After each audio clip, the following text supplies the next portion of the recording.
You didn't come here for treasure. You came here for leftovers. That's what abandoned storage units usually are. Broken furniture, old clothes, dust. The auction cost you $4,800, more than you planned, but the photos looked clean, and the unit was in a decent neighborhood. You park. You walk past rows of metal doors, each one identical, each one hiding someone else's life.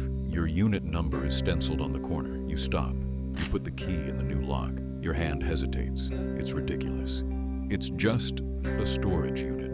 You cut the lock anyway. Metal snaps. The sound echoes down the hallway. You slide the latch. The door rolls up halfway, and you freeze, because what you see is too neat. Black duffel bags, stacked like someone packed them on purpose. You step closer. You unzip the nearest one. Cash, bundled, vacuum sealed, fresh enough to still look sharp. For a second, you forget how to breathe. You look left. You look right. No footsteps. No voices, just the hum of the building's lights. You whisper the first lie of the day. This can't be real. But it is. And you already know the truth that comes next. If you walk away, someone else won't. Your brain starts doing math before your morals can speak. 10 million. Not a suitcase. Not a stack. A room's worth. You take one brick out and hold it in both hands like it's fragile. It isn't fragile, it's heavy. You check for cameras. There are some, but not inside the hallway. The only camera you can see points toward the front office. You tell yourself another lie. This was abandoned. I bought the unit. It's mine. You put the cash back and zip the bag. Then you do the thing that makes it real. You roll the door down, you lock it, you walk away like you didn't just change your life. Outside, the sun is still up. Cars pass. People live normal lives. And you feel something strange. You feel normal too. That night, you don't celebrate. You don't call anyone. You sit at your kitchen table in your suburban house, staring at nothing, because the thought is too loud. If you report it, it's gone. If you keep it, it's yours. And the quiet part of you, the part that's been tired, the part that's been stressed about bills, the part that's been waiting for a break, leans forward, just a little. You tell yourself you'll think about it. You tell yourself you'll decide tomorrow. But you already decided at the storage door. Tomorrow is just where you start pretending you didn't. You don't touch the whole stash. Not at first.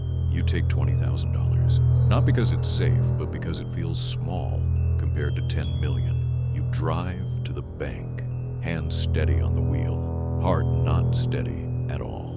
You break the cash into smaller pieces, deposit a little, then a little more. Nobody stops you. The teller smiles like it's any other day. Your phone buzzes. Deposit confirmed. And for the first time since you opened the unit, you feel something like relief. Not happiness. Relief.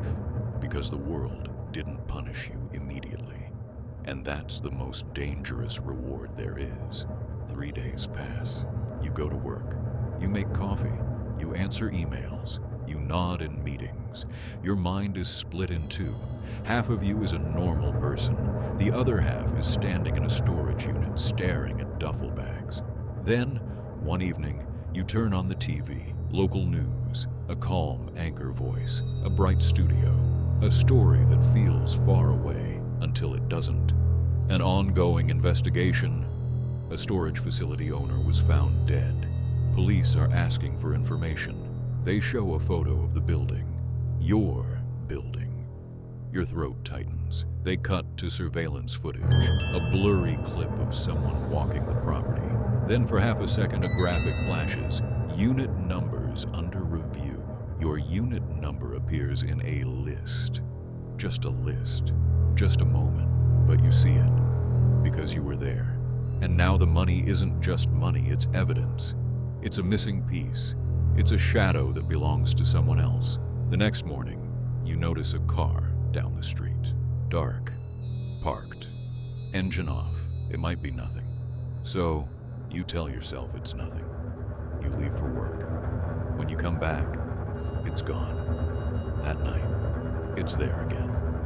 Same spot. You try not to stare at it through your blinds like you're in a movie, but you do.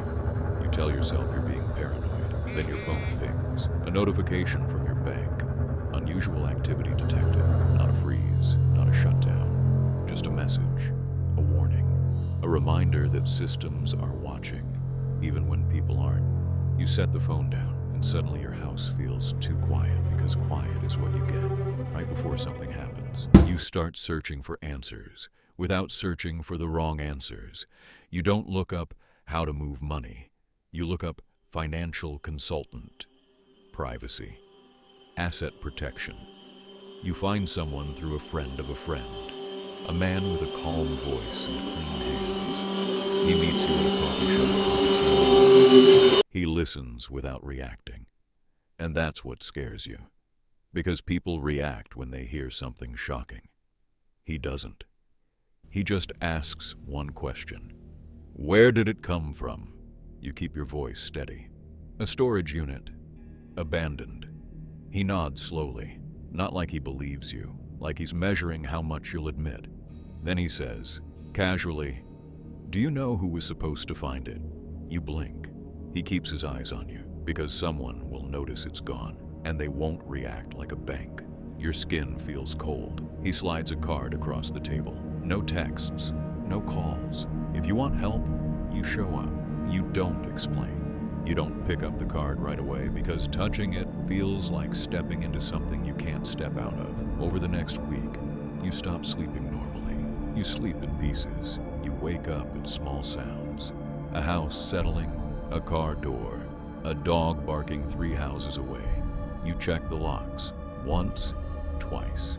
Then again just to be sure.